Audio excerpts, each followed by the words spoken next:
ራችሁ እንዴ እዚህ ነው ያደርኩ? ምን ማለት ነው? ፍቅር ካላንደር ዘረዘርክ እኮ። እኔ ለማለት የፈለኩት እንደዚህ ደስተኛ ሆነህና ተረጋግተህ ቁርስ የምትሰራልኝ። እግሬ ደግሞ አልሰማችሁም እንዴ? ምኑን? ያው እርሜን አንድ ቀን ቀልቤ ጠፍቶ ያልተፈረፈረ ፍርፍር ሰርቼ ባበላሽ ሰቅላት ወዴት ነው የምትሄደው? አወርዳት እንጂ። እሺ አወርዳታለሁ። ጽናት ክፍል 71። ሰላም ጤና ይስጥልኝ ክብራንና ክብራን ቻናል ቤተሰቦች ሰላማችሁ ብዛ በያላችሁበት። ላይክ ሰብስክራይብ በማድረግ ቻናሉን ተቀላቀሉን። ኪራ ከስካሩ ወደ ህይወቱ ተመልሷል። ዛሬ ቤት ውስጥ ስታገኘው ጽናት በደስታ ተሞላች። ቅዱስም ለነ ናሆሜ ከጎኑ ሁኑ፣ ከጎን መሆን ያስፈልገዋል፣ ሰው ያስፈልገዋል እያላቸው ነበረ። ሰኒና ክሮቤልም አይጥና ድመት እንደሆኑ ናቸው። ኪራ ከቤት ውስጥ በመሆን ይነሳል፣ ይወጣል፣ ይጠጣል፣ ሌሊት ይገባል እያለች ምን እንደሆነ አላውቅም። ናሆሜ ግን አንዳንድ ሀዘኖች ሲቆዩ ይብሳሉ ብሎኛል። ታዲያ ምን ይሻላል? እኔ አላውቅም። ይሄ ቅዱስ የተባለውን ሰው ግን እኔ ምንም አልጣመኝም አለች። አላሽሽም፣ እኔም አላምነው፣ ግን አንዳንዴ በቀልድ መስሎ የሚያወጣቸው ቃላቶች በጣም ያስፈሩኛል። እንዴት? ለምሳሌ ጠዋት ልቀስቅሰው ሲለኝ አትቀስቅሰው ስለው መኖር የሚጀምረው ካለመኖር እንደሆን ማወቅ አለበት አለ። ምን ማለት ነው? አላውቅም፣ ግን እኔ ስመጣባቸው ዝም አሉ። ግን ቅዱስ ደግሞ ተናዶ ነበር። ይሄን ቅዱስ የሚባል ድቡራ ከየት ነው የመጣብን? ናሆሜም ሊያወራው ነበረ፣ ግን ሲያወራ የባዴው የቆጤውን ነው። ልክ ነሽ፣ አንቺ ስትጠይቂው በሳቅና በጨዋታ ዋስቶ ነው የሚነግርሽ። ዛሬ ከናሆሜ ጋር ሊያወሩ ቤት ተቀጣጥረዋል። ወሬ ያስኩሽ አይደል? ምሳሌ አቅርብ። አይ ኪራ ሊመጣ ይችላል። ኪራ እኮ ለመኝታ ብቻ ነው የሚመጣው። አይዞሽ እሺ፣ ሁሉም ያልፋል። አላውቅም፣ ግን ያሁኑ ከበደኝ። ከኔ ተቃራኒ መመለስ የሚያስደስትሽ? አላውቅም፣ ሳይ ታናድደኝ። ያው እንግዲህ የኮሰረቱን ነገር በቃ አንተ ሰውዬ ካካካ ብሎ ሳቀና በቃ አትናደጂ። ቆይ ለምንድን ነው የምትፈታት? ውስጥሽ የተሸፈነ ህመም ስላለ። ኧረ እሺ የኔ ኤክስሬ። አቤት። አይን አነባለሁ። የልብ ታውቃለህ የምትለው እኔ ሰኒ አይሰራም። እሺ ቆይ አንቺ ግን በቻልሽው ዓመት አለመቅረብ ግንብን የምትገነቢው? ሰውን መቅረብ ትርፉ ህመም ስለሆነ የሰው ልጅ ሁለት እግር ያለው ተንቀሳቃሽ ባብ። አትሳሳች፣ አትሸወጅ።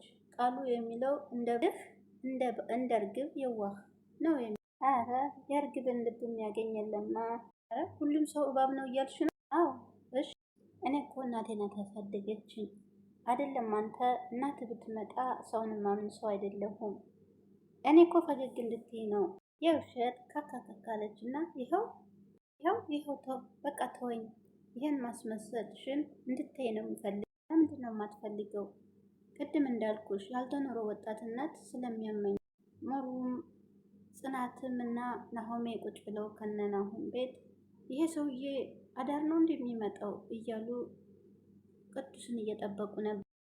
ቆየ አይደለ ኪራዬ ወደ ቤት እንዳልመጣ በቃ ልሄድ እንዴ? እሺ በቃ ተረጋጋና እናውራ እያለ ናሆሜ ቅዱስን እያረጋጋው ነበረ። እኔ በሰዓቱ ጥዬው መሄድ እችል ነበር እኮ እኔ ምን አገባኝ ነበር ሲለው፣ ባክን ተረጋጋና እናውራ። ይቅርታ ይሄ መዘግየታችሁ ልጁን እንዳታጡ ትፈራለሁ። እንዴት አድርጌ ሳምንት እንዳቆየሁት እኔ ነኝ የማውቀው። እሺ ቆይ ምንድን ነው ንገረኝ ልስ ናሆም ኪራ በዚህን ሰዓት ከየትኛውም ጊዜ ደካማ ሆኗል። ታስፈልገዋለህ። ቅዱስ እኔ እኮ ሁሌም ከጎኑ መሆን ማለት በአካል አይደለም። ስለ እናቱ ስለደበቃቸው በጣም ተሰምቶት እናት ያልነገረችኝ ስለማታምንብኝ ነው። ስለዚህ ማንም ሰው አያምነኝ እያለ ነው ልጁ። ልክ ነህ፣ ትልቅ ጥፋታችን ነው እኮ እያልኩ ያለሁት እሱ። አይረፍድ፣ ይሄን ጥፋታችሁን አስተካክሉ። እሺ ቆይ ምን እናድርግ? ለመኖር እንዲጓጓ አድርጉ። እንዴት አድርገን? እሱን ማንማከርበታል። በጣም አመሰግናለሁ ቅዱሴ ብለው ተጨባብጠው ግን ቅዱስ ያለው እውነት ቢሆን አለ ሙሩ። እንዴ ሙሩ ኪራ እኔን ጥሎ ይልም ባቱስ እንዴ? ኪራ እናቱን ምን ያክል እንደሚወዳት ታውቂ ነው? ግን እዚች አስፈሪ ዓለም ላይ እኔን ጥሎኝ ብቻ ጥሎኝ ነው። እሱ ተስፋ ቆርጦ ከሆነ እኮ ከኔ የተሻለ ሰው ይገባል ብሎ አስቦ ይሆናል። እሺ ምን ላድርግ ነው ግን እንዴ እዚች ዓለም ላይ ጥሎኝ ሊሞት? ተይዚ ራሽን አትውቀሺ። አንቺ የቻልሽውን ሁሉ አድርገሽ ብሎ አፍቃሪ ምንም እኮ ጎደለውን ልሞላለት። በርቺ ጽዮን፣ አሁን ለኪራ ታስፈልጊዋለሽ። በዚች ዓለም ያለሽው አንቺ ብቻ። ግን ደከመኝ። ምን ማለት ነው? አንቺም ተስፋ እየቆረሽ ካራ መሆን አለብሽ። እኔም አለሁ። እሱማ ከመኖር ውጭ ምን አደርጋለሁኝ? ግን ዛሬ ደስተኛ እንድሆን ያልተፈቀደልኝ መሆኔን አረጋገጥኩኝ። ጠንካራ መሆን አለብሽ። እኔም አለሁልሽ። ለኪራ እኮ ያለሽው አንቺ ብቻ ነሽ። አይዞሽ፣ እኔም ተጎንሽ። ኪራ በሀሳብ ልም ብሎ ኪሩቤል ሰላም ካለው በኋላ እንዲህ ዛሬ ደግሞ በጊዜ ያገኘው ሁሌ ታገኘኝ የለም እንዴ? ያው ተኝተን እኮ ቤት ውስጥ ማንም የለን። ቤቱ ዛሬ ጭር አለ ክብሩ። አዎ ጽናቴም የት እንደሄደች አላውቅም። ምነው ኩርምት ብለህ ቁጭ አልክ? አይ ምንም። እኔ የምልህ የሄድክበት ስራ ተሳካል? አይ ዛሬ እንኳን ሰኒ ጋ ሄጄ ነበር ምግብ ላደርስ። እኔ እኮ ራሴ ሄጄ አላውቅም። በቃ ተቀይማኛል። አይ ችግር የለውም ያንተን ቦታ እኔ ከበር አድርጌው። ሰሞኑን ግን እንዴት ነው ግራ ብዝ ምኑ ነው የሚጠበቀውን ነገር ላደርግ ብዬ እዛ ሳይሆን ልጠይቅሽ በሚል ተልካሽ ሀሳብ መመላለስ አበዛ ብዬ። እንዴ አንተ ደግሞ እንደዚህ በልና ሌላ ጦርነት እንዳታስከፍል። አይ ለመሆኑ ግን ምንድን ነው የሚያጣላ? ምን እባክህ ባለፈው ክችን ውስጥ አግኝቻት ሙያ የለሽም ብዬ። አንተ ልጅ ሴት እኮ ሙያና መልክ የለሽም አይባል እና ታዲያ ከሌላ ሴት ከአይኗ ይልቅ ጆሮዋን ስለምታመን ታምሪያለሽ፣ ቆንጆ ነሽ፣ ታምሪያለሽ ማለት ነው ያለ ተወት ላይ ተጥዳ ዝንጀሮ የሚመስል መልኳን ስታይ ቆይታ ቆንጆ ነሽ ስትላት ደስ ይላል ብሎ ሳቀና ጽናት እንዳሰማ። ጽናቴማ ከሌሎቹ ለየት ያለች ናት። ዛሬ ግን ቀለል ያለ ትመስላለህ። እንዴ ምን ሆኜ ነበር እኮ። ቆይ ኪራ ቆይ ሰሞኑን እኔ አላስጨንቅም ብዬ ነው እንጂ የሆነ ነገር እንደሆን ያስታውቅም። ምንም አልሆን ካለ ደግሞ ልሰማ ዝግጁ። በጣም አመሰግን። ግን ምንም የለም ኪራ፣ እንደዚህ በመሆን ብዙ ሰው እየጎዳ። የመጀመሪያ ተጎጂ ደግሞ ጽናት ናት። እሷንም አልጎዳትም። እሷን ለመጉዳት ያደረግኩት ምንም ነገር የለም እና ታዲያ ማንን መጉዳት? ራሴን። ምን አይነት ራስ ወዳድነት ነው?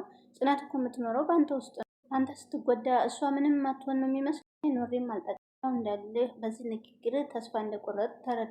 እንደዛ አይደለም ወንድሜ፣ ለማስተባበል አትሞክር። አንተ እንደዚህ መሆን ምን ያህል ያፈቀሩ ልቦች እንደሚጎዱ፣ ምን ያህል የወለደ አባት እንደሚጎዱ ማወቁን ተውና፣ እኔ ትናንትና የመጣውን ያዘንኩትን ብታይ ኖሮ ለሰከንድ ግን እንደዚህ ባላደረግክ ነበር። እና ምን ላድርግ እናቴን እኮ ሲለው ኪራ በቃ ታዲያ ግሽ እንደዚህ አይነት ሰው ነው እንዴ? ታዲያ ጋሽ ፊት ጠንካራ መሆኑን አስመሰል ምን አመጣ?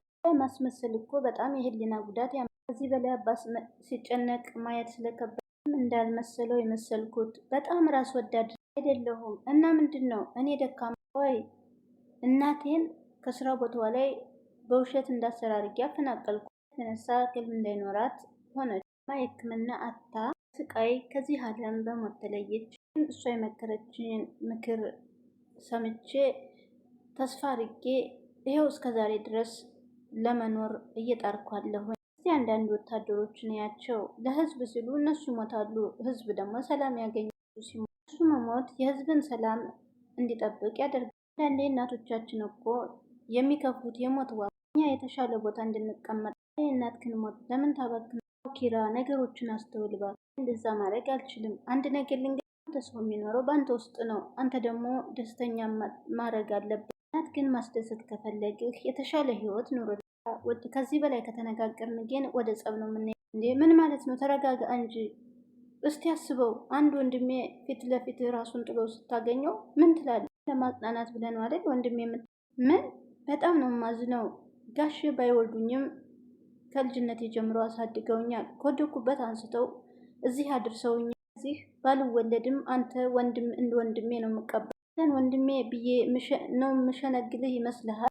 ባይወልደኝ እኮ አባትህ ለኔም አባቴ ነው። ማይረባ ህይወት ለውጦኛል። እሱማ ነው፣ ግን ጋሽ ሳይወልዱኝ እንደ አባት አሳደጉኝ። የወለዱትን ልጃቸውን ደግሞ እንደ ወንድሜ አድርጌ መቀበል የሚከብደኝ ነው የሚመስል። በጣም ይቅርታ ክብሮሜ፣ እኔ እንደዚህ እንዲሰማ ፈልጌ አልነበር። አይገርምህም? በህይወቴ በጣም ትልቅ አጥንቴን ሰንጥቆ የገባው ሀዘን እናቴ ስትሞት ነበር ተሰማኝ። ግን ድጋሜም ተሰማ።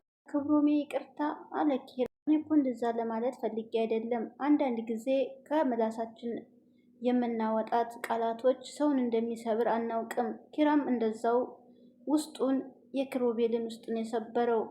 እኛ ወንድም እህት ብለን ስንቀርበው፣ አንዳንድ ሰው ደግሞ እንደ ሩቅ ድንጋይ የሚያየን ሰው ሊኖር ይችላል። ስለዚህ ኪራም እንደዛው ልቡን ሰብሮታል። የክሮቤል ኪሮቤል ያ ወለምታ አይታሽ። ለካ ቤተሰብ የሆንኩ መስሎ ነበር። ለካስ ችን ለማሳለፍ የተጠጋዎቹ ነው የመሰለህ። በፍጹም እንደሱ አይደለም። እዚህ ልወት ወጥ ያክል ነበር ያቀረበኝ። ጽናትም ሰኒ ጋ ሄደ። ጥይሽ ጠፋ አይደል? ደግሞ ደረጃሽ እንጂ አንቺ አልጣልሽ። ተመችሽ ደግሞ ክቡና አድርጋለች። ሙሩም ስጥለሽን ስጠፊ እኮ የሚመክረን ሀሳብ የሚሰጠን እንጂ ጭንቅላት ያልተመጣ ታንሽ እንኳን ረፍት ንስጥሽ። ሁሉም አልፎ ይሄ ክሮቦንን እየላካቸው እኮ ነው እየሰራ ምግብ የሚያመጣ። ለማ ለእኔ እሱ እኮ ምን ነው እሱ እኮ ጽናት ላከችኝ ነው። ክብሮን ዋሽ አለች። ኧረ ጭራሽ እየዋሸ እንክብካቤ አብዝቷል እያሉ እያወሩ የተሳሳቁ ሙድ እያዙባት ነበር። ክብሮም እኮ ፊት ባሰጪው ወደዚህ አይመጣም ነበር። እኔ እህቴ ሙት ኮሰረት አለችና ይሄ ኮሰረት ደግሞ ካፌ ይመጣል አለ። ለልጁ ኮሶ የሆነ ፊት ነው ማሳየው። ብሰድበው በገላምጠው ኮሰረት ግን ኮሰረት ምንድን ነው? ባለፈው ስትይ ሰምቼ ነበረ። እንዴ ኧረ ክብሮም ሲል ሰምቼ ነበር። ጉዴን ሳልነግራችሁ ባለፈው ጽናት በሰራችሁ ምግብ ምን ጨመርሽበት ብሎ ሲጠይቀኝ ኮሰረት ብዬ አላልኩም። የማያርፈው ምላሴ ምንድን ነው ብሎ ሲጠይቀኝ ኮሰረት ብሎ መመለስ። እነሱን ከት ብለው ሳቁና ተንሳቃችሁብኝ አይደል? አዎ አሽፉብኝ። ደግሞ ለእናንተ ሰው ብዬ መናገርን ወይ ሰኒ አንበሳው ሲያረጃሉ አለ ሰኒ። ጽናትም ወደ ቤት ስትመለስ ኪራ ከመኝታ ቤቱ ተኝቶ ስታገኘው ኪራ ብላ ጥምጥም አለችው። ቤት አለ እንዴ አለች። እንዴ ስንት ቀን እኮ እንደዚሁ ቤት ሳይጣለ በዛ ላይ ተመሻለ። በጣም ነበር ህይወቴ። የተፈጠረ ነገር አለ እንዴ? እንዴ ማን ብልሽ ነው የጠራሽ? ህይወቴ ምን ሲጠርተሽኝ እኮ አትጠራህም? ባልነግረም እኮ ታኖሬ ትርጉም አንተና አባቴ አንተ ማለት እኮ ለእኔ የደስታዬ ምንጭ፣ የወደፊት ደስታ። ይሄን አውቃለሁ። አይ ኪራዬ ህይወቴ ስል ባልገረመህ ነበር። ስለ ከአንተ ውጭ እኮ አለም ምንም በቃ ዝም በይ እንዴ። ለምን ፍቅሬን መግለጼ እናቴን የምወድሻለሁ፣ ግን ፍቅርህን እኮ ላሳይህ ነው። ይቅርታ በቃ ለሁሉም ነገር ኪራዬ። እኔ አንተን ይቅርታ ማለት መማር አፈቅርሻለሁ። እኔም የኔ ውድ አሁን ራት ላቅርብና። እሺ ግን በአንድ ነገር እንስማማ። ምን? እኔ ነኝማ ጸባይህ ናፍቆኝ ነበር ብላ ሳም ማደር። እዚህ ላንጣ ሳሎን እመጣለሁ። እሺ ህይወቴ።